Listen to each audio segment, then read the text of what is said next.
After 30 years, the trial has begun in the Manta and Vilca case, in which the Peruvian military raped 14 women in the region of Huancavelica in southern Peru.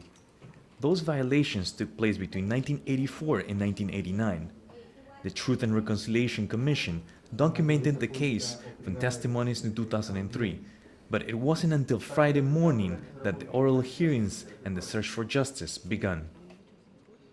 One of the reasons the investigation has taken this many years is because the Ministry of Defense never collaborated with the Interior Ministry in providing the names of the officers and soldiers who were operating during those years that the crimes were committed.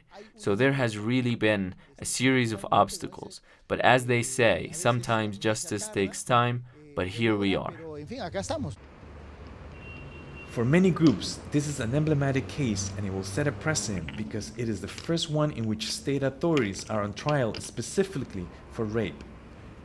The Studio for the Defense of Women's Rights argues that rape by members of the government during the military conflict was a method of systematic repression and it was widespread. All told, there were at least 4,577 victims and 147 childbirths during the 80s and 90s.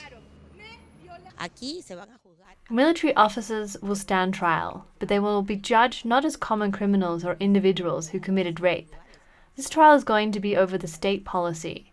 They are taking to trial the head of the military battalion and the leader at the base that ordered and allowed these crimes.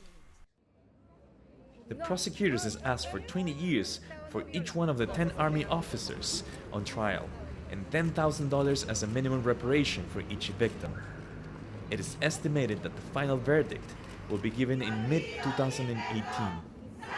Mora, Telesur, Peru.